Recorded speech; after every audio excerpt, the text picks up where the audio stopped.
The plagues of Egypt and the blood of redemption. The scorching sun of the Egyptian desert burned the skin of Hebrew slaves as they carried mud bricks under the relentless whip of overseers. The air was dense, heavy with the smell of sweat, wet clay, and suffering. The pyramids rose to the horizon as monuments to Pharaoh's glory, built with the blood and tears of a people who had no more hope. 400 years. For centuries of captivity. Generations were born and died under the Egyptian yoke, never knowing freedom.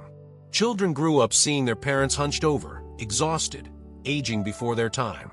Mothers cradled their babies with songs of a God who seemed to have forgotten them. The elders told stories of Abraham, Isaac, and Jacob, but these narratives seemed like distant legends, echoes of a past that might never return.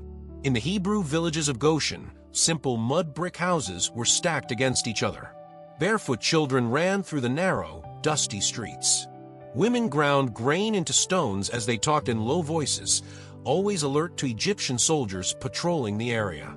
The Nile, that sacred and powerful river, meandered through the black and fertile land, bringing life to the desert but also reminding the Hebrews that they were in a foreign land.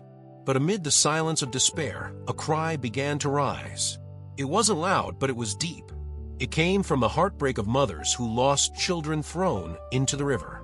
It came from the broken men who could no longer bear to carry stones. It came from the elderly who wanted to die free. And this cry went through the heavens and reached the ears of the God of Israel. The Lord has heard. The Lord has seen. The Lord remembered the covenant with Abraham. And God decided to act. The call of Moses. In Pharaoh's palace, with its gigantic pillars decorated with golden hieroglyphics, curtains of fine linen, and polished marble floors, the ruler of Egypt considered himself a living God. His servants bowed to the ground as he passed. His words were law. His power seemed absolute. The walls of the palace were adorned with paintings of victorious battles, Egyptian gods with animal heads, and Pharaoh on his throne, receiving the adoration of all. It was before this throne that Moses presented himself. An 80-year-old man with a gray beard and calloused hands from decades in the desert, holding only a simple shepherd's staff. By his side, his brother Aaron. Behind them, no army, no weapons, no gold. Just a message from the God of Israel. Thus says the Lord, the God of Israel, let my people go. The hall echoed with the laughter of Egyptian courtiers. Pharaoh leaned on his golden throne, his eyes painted with coal, shining with contempt. The massive pillars of the palace seemed to mock the boldness of those two old Hebrews. Who is the Lord that I should hear his voice and let Israel go? I do not know the Lord, and I will not let Israel go. Pharaoh's heart was as hard as the stones of his pyramids. And so, the confrontation between the true God and the gods of Egypt began. First plague, waters and blood. The next dawn brought a scene that Egypt would never forget. Moses and Aaron met Pharaoh on the bank of the Nile, where he used to perform his morning rituals. The sacred river, worshipped as a god, flowed majestically, its green waters reflecting the sky. Papyrus boats glided smoothly. Fishermen cast their nets. Women filled clay jars. Then Moses lifted up his staff and stretched it out over the waters. What happened next defied all natural logic. The water began to change. First a red spot, then another. Within seconds, the entire river was red as blood. It was not an illusion. It was real blood, dense with the smell of death. The fish began to float, swollen and dead. The stench spread along the banks. The water that gave life to Egypt now brought death. People were running around with their jugs, trying to save the clean water, but it was too late. Even the water stored in houses, in the stone vessels, and in the cisterns had turned to blood. The whole of Egypt was thirsty. Desperate, the Egyptians dug on the banks of the river, looking for drinking water in the earth.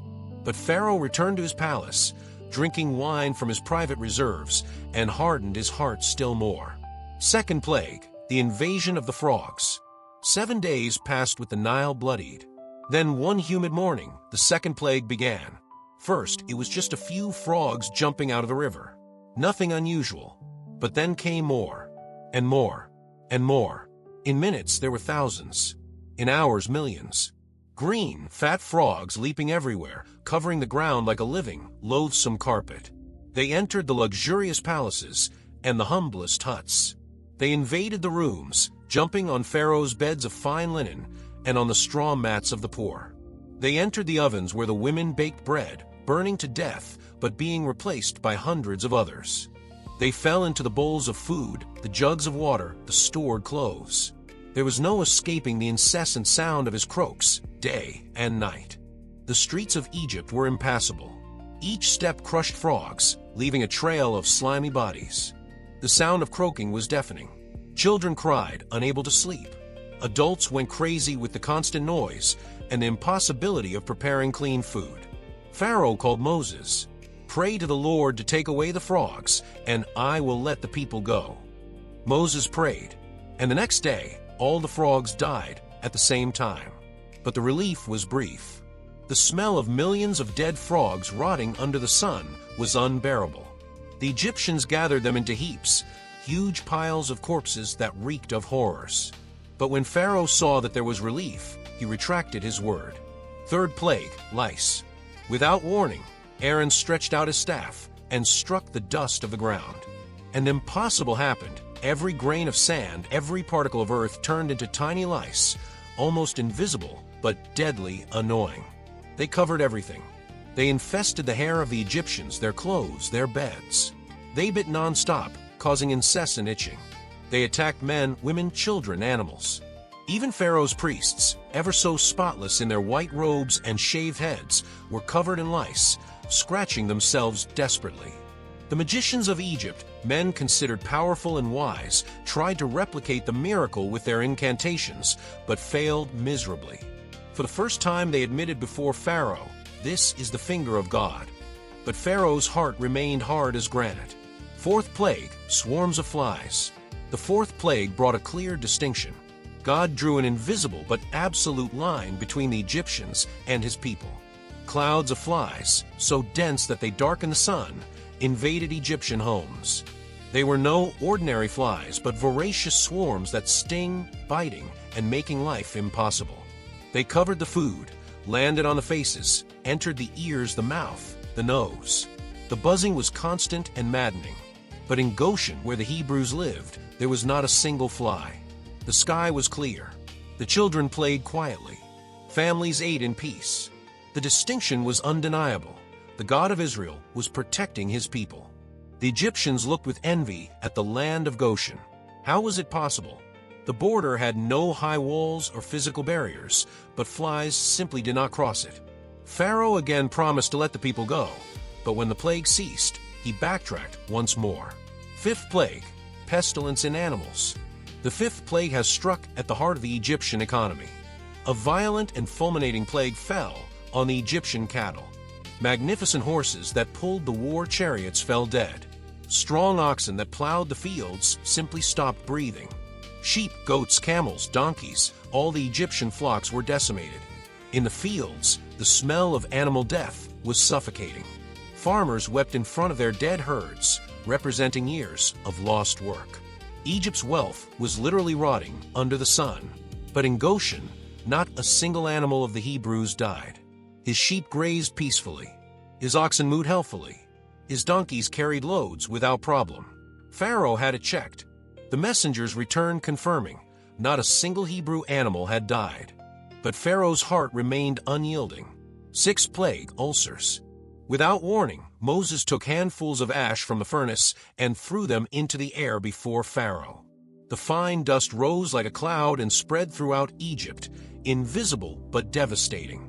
And then the worst physical plague up to that point began. Festering wounds, painful ulcers, inflamed tumors began to appear on the skin of the Egyptians. It began with an itch, then redness, then blisters that turned into open, purifying, unbearably painful wounds. No one was spared. Rich and poor, young and old, all were covered with wounds. Egyptian priests, who had to be ritualistically pure to serve in their temples, could no longer perform their duties. They couldn't even stand before Moses, groaning in pain. The streets were filled with people suffering, some delirious with fever, others unable to move because of the pain. The Egyptian physicians, with all their wisdom and herbs, had no cure. The smell of infected flesh mingled with the desert heat. But once again, in Goshen, the skin of the Hebrews remained clean and healthy.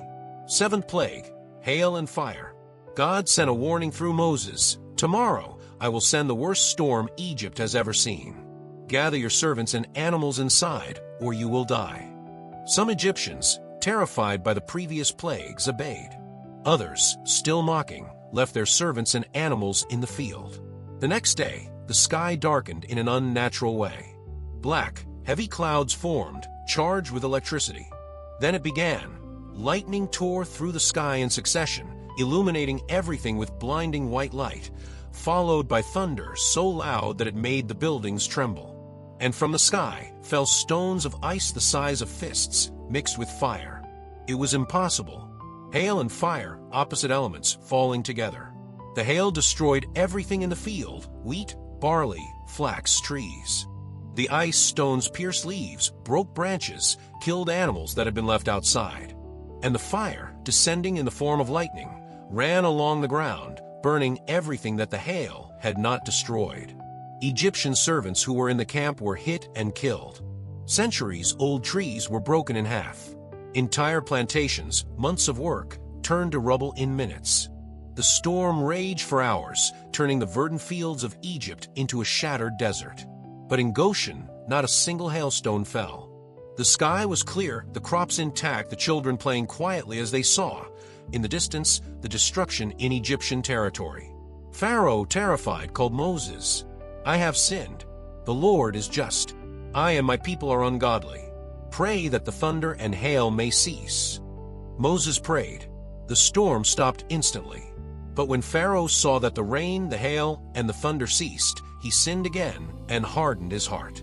Eighth plague, locusts. If you refuse to let my people go, said Moses, tomorrow I will bring locusts upon your territory. Pharaoh's counselors, for the first time, had the courage to confront him. How long will this man be a snare to us? Let the people go. Do you not see that Egypt is ruined? But Pharaoh, stubborn, refused again. The next day, an east wind blew over the land. It was hot, dry, persistent. And he brought with him something that obscured the sky: locusts. Not tens, not thousands, but billions of them. Living clouds of insects that darken the sun. They descended upon Egypt like an avalanche. The clatter of its wings was deafening. When they landed, they covered everything: houses, streets, fields. And they began to eat. They ate what little was left of the hailstorm. They ate every green leaf, every shoot, every fruit. They ate even the bark of the trees. Within hours, the land that was already devastated was completely bare, brown, dead. The Egyptians stared in horror at their empty fields. Famine was inevitable. Egypt, once the breadbasket of the ancient world, now had nothing to plant. All was lost. Pharaoh, panicked, called Moses in haste. I have sinned against the Lord your God and against you. Forgive my sin just this one more time. Moses prayed. A violent westerly wind blew and carried all the locusts into the Red Sea. Not a single one remained. But Pharaoh's heart, inexplicably, hardened once again. Ninth plague, darkness. There was no warning this time. Moses simply reached out to heaven, and the light was gone. It was not night. They were not clouds. It was a supernatural, palpable, oppressive darkness. It was as if someone had erased the sun, moon, and stars simultaneously. The Egyptians could not see their own hand in front of their faces. They couldn't see their family members next to them. The darkness was so dense that it seemed to have weight, physical pressure. For 3 days, no one moved from where they were. It was impossible to navigate in absolute darkness. People were paralyzed where they were when the darkness fell. Children cried, clinging to their parents. People screamed in the void, hearing only echoes of their own voices. The terror of the darkness was psychological and spiritual. But in the houses of the Hebrews, there was light. Natural light, warm, comforting. They could see their families, they could work, they could live normally. The difference couldn't be clearer. When the darkness finally dissipated, Pharaoh called out to Moses, furious. Go, serve the Lord, but leave your flocks here. No, Moses replied firmly. Not a single nail will remain. We will take everything. Pharaoh burst into rage. Get out of my presence. Do not appear before me anymore, because the day you see me, you will die. "As you said," Moses replied calmly, "I will never see your face again." The 10th plague, the death of the firstborn. Then God announced to Moses the last plague, the most terrible of all. At midnight the Lord would pass through Egypt, and every Egyptian firstborn would die, from Pharaoh's son who would sit on his throne to the son of the maidservant who was behind the mill, and every firstborn of the animals. There would be a great outcry throughout Egypt, such as there never was before and never would be again. But God has made provision for his people. He gave precise, detailed instructions that had to be followed exactly. Each Hebrew family was to choose a lamb. Not just any lamb, but lamb without blemish, perfect, a male of 1 year old.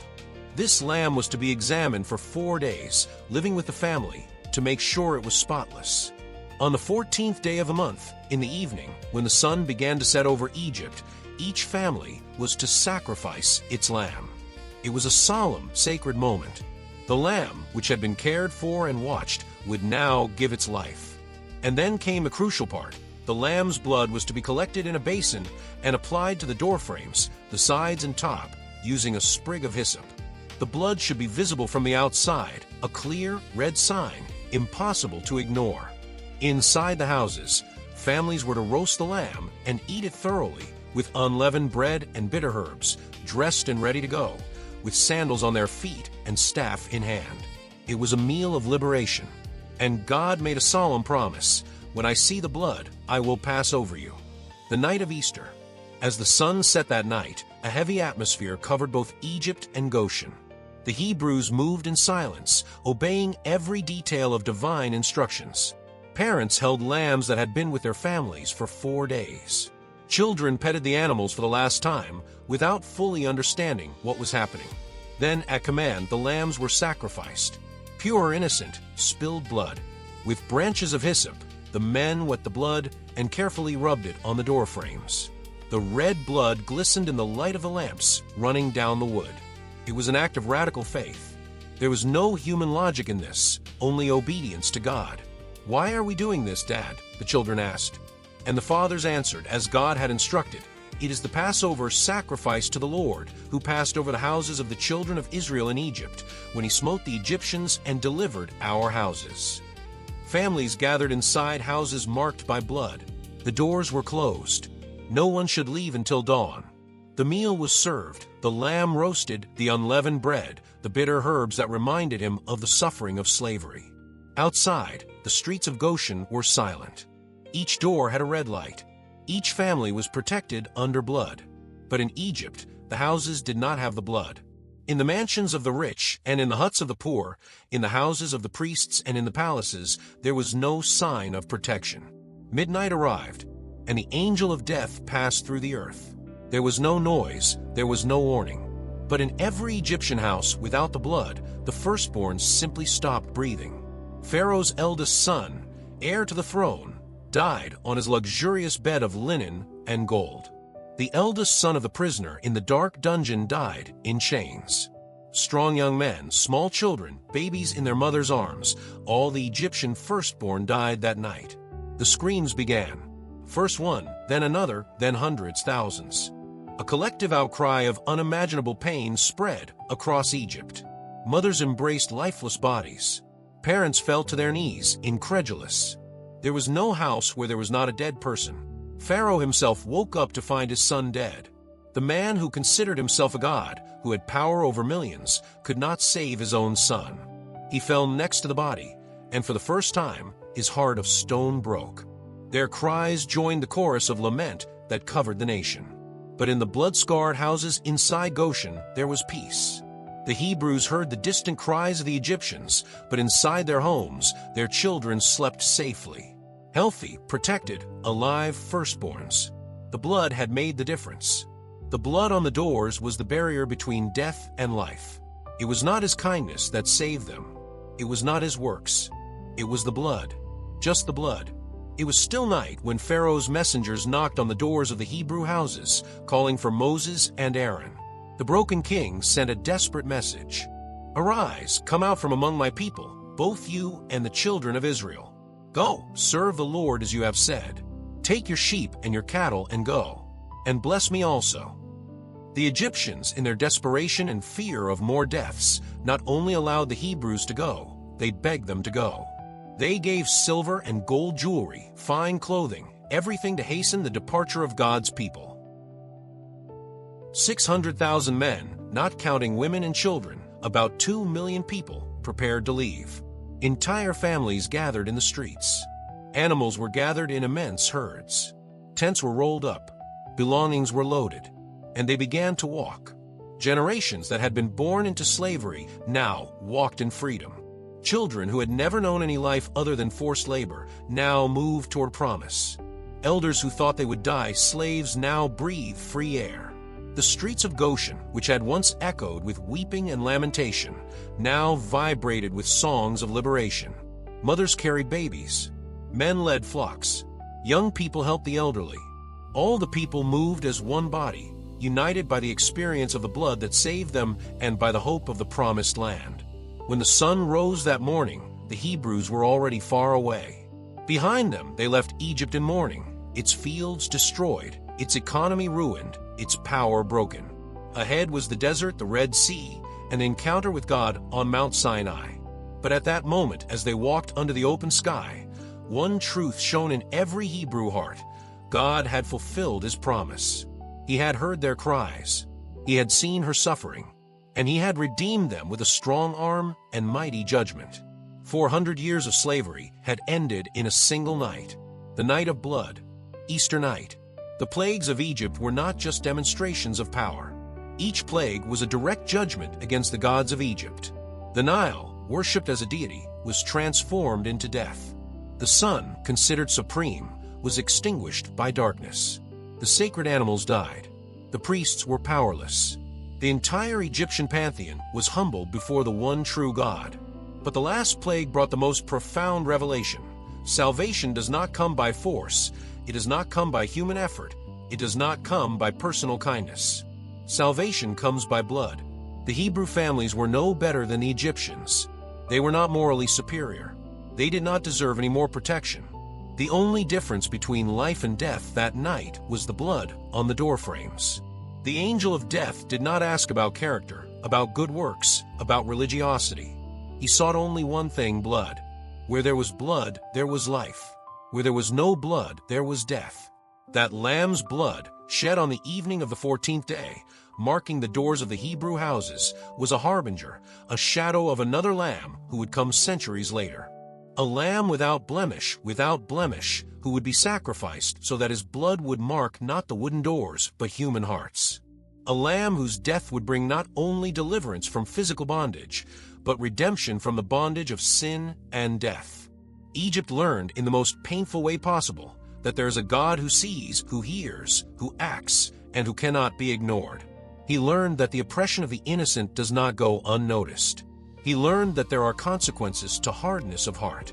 And the people of Israel learned that their God is faithful, powerful, and that he keeps his promises. He learned that he distinguishes between his people and others. He learned that protection comes through obedience and blood. On that Passover night, under the blood of the Lamb, Israel was redeemed.